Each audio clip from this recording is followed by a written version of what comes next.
How you doing? Gary here from Platform 1 MRC. Well, welcome to a wet and windy Sydney. Pretty cold down here at the moment. We're expected 2 weeks of rain, so I won't be going outside that much, so it'll give me time to get onto the layout. Now I do apologise, there's been a bit of time between the last video and this one. I don't seem to be able to find the time, so luckily I've had a few days here and there where I can continue on with the build, and we'll talk about a few things that I've started on and halfway through and what I want to accomplish. Okay, in the last video I spoke about the scratch built buildings that I've constructed all out of card, and this one here is the fourth building that I spoke about that was basically a cardboard blank. Now, as you can see, it's all been finished up, weathered, detailed, etc. Still a few little things I'd like to add to it, but that'll come in time. Those sort of things, you know, could always be done after the main part of the layout's done, like adding a few roof details and maybe a few other bits and pieces around the building. But yeah, you know, they're those things that we continue to work on during the build of our layout. So it's neither here nor there at the moment, no rush to get them done. But what it does allow me to do is add the building into place, and then I can you know, do all the ballasting and scenic detail in front of the building along the track here. Gives me an idea where to stop the scenery. Now I'll move the camera around a little bit and I'll show you a few details that I've learnt off Boomer from Boomer Dioramas, just to give that building a little bit more more effect, or more that brings the building to life. So just bear with me for a moment and I'll move this camera. Okay, now I've moved the camera, we can get a clearer picture of the front of this building. As you can see, you know, we've got downpipes on here, and we've got all this, you could say, faults in the concrete when concrete was poured or things have moved and it's been patched up, and also these larger patches you can see here where the old roller doors used to be when they ran 40-foot box cars. I've just spaced them out and opened it up a little bit to give the building that little bit more detail. Now I did copy this building off one from Google Maps. It is the Salco building, but what I've done is actually reverse the shape of the building. Now if I turn the camera around to the, I'll say the western side, you will see that there's a section that juts out through here, comes out. Now that section is normally on, you could say, the eastern end of the building, which is down here. So I've just turned things around to actually suit the layout. I mean, the reason being is this siding is back to front compared to the prototype. But look, it's a reasonable representation of the building down there, so it's got a bit of truth about it. Alright, we'll go over and have a look at another project I've been working on.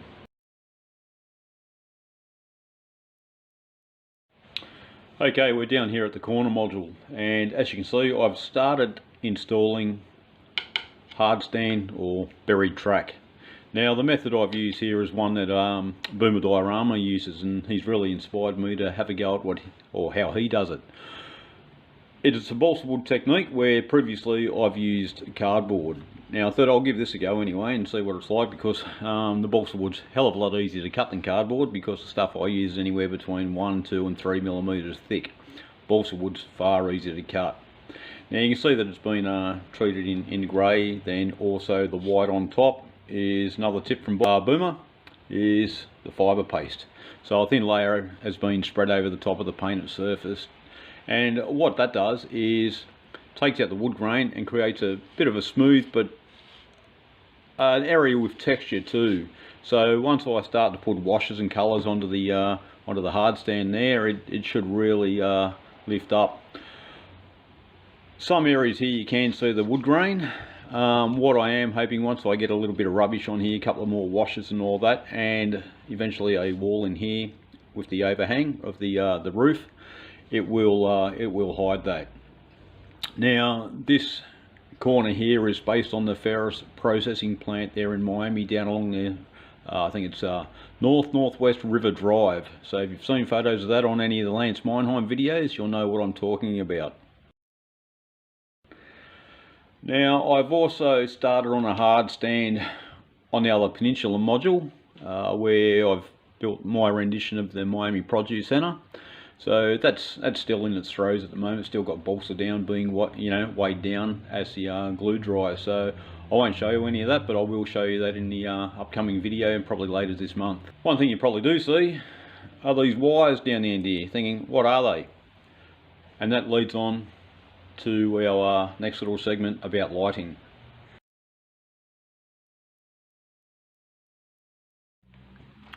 You've probably noticed throughout the video that the railway room looks a lot brighter, and finally I've had the roof leak fixed and a new oyster light placed on the ceiling. As you can see up there, it's all LED, but I've also added these LED strips that you can see, one over each module. I didn't bother going over the Peninsula section because you've got the ceiling light right above that. Now it's really highlighted the layout. The LED strips that I've used are from eBay, from a mob in Victoria here in Australia, and 3 meters of the LED strip plus a transformer comes to around about $24 each. So I sourced both of them, or 2 of them I should say, and also purchased from my local hardware store the aluminium strip or channel that it sits in. Now the channel I've used is 12mm square channel, and the 8mm strip actually fits inside nicely. The LED strip's got a sticky back on it, so I was able to directly glue that in, or secure it inside the channel. And I've attached a few hooks to the top of the channel and suspended this from the ceiling. Now, I don't know if you can see over the far side, right over the strip over here, I haven't changed the, well, I've only got string up there at the moment, but I will be using wire stays eventually. I'll just grab some half decent piano wire and make some permanent stays. I just use these strings here to gauge the height. Only one drawback from purchasing these LED strips on eBay was that the chap I purchased them off, after ordering 2, only sent 1 in the post.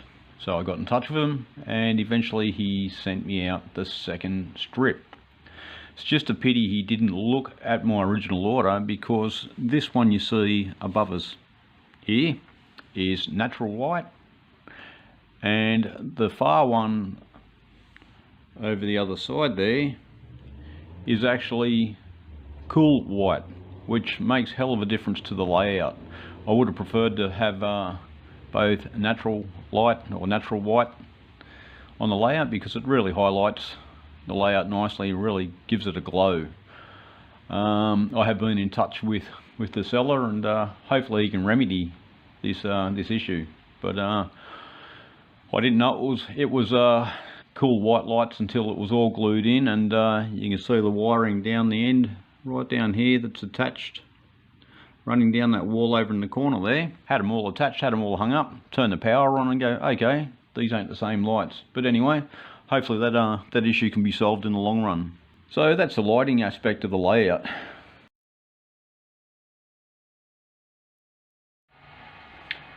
Okay, this other area I'm thinking about working on is this little fiddle yard that I've put in.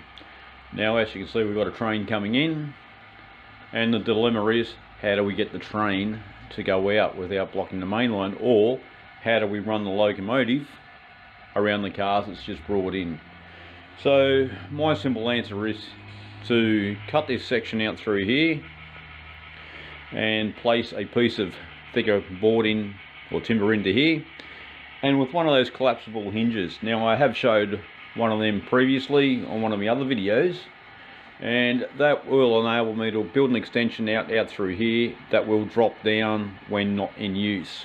So overall, it'll probably only be maybe 1.5 to 2 inches thick off the end of the layout here once it's in place. I'd say 2 inches thick, because I'm going to increase the size of this piece of timber here, and with that we'll also have the mounting hinge. Now, I do have the hinge here somewhere, I'll just locate it, and there it is there. So simple task of just lifting that up and it folds away. So that will be mounted on the end of the layout as such. Hopefully you can see that, and when I want to operate, I can just raise that up and it clicks into position. Sorry about the movement in the camera there, as such, which will give me that extension there. And the use of a short point, or actually one of Pico's smaller points, from their streamlines range will enable me to run a train down and run the locomotive back around.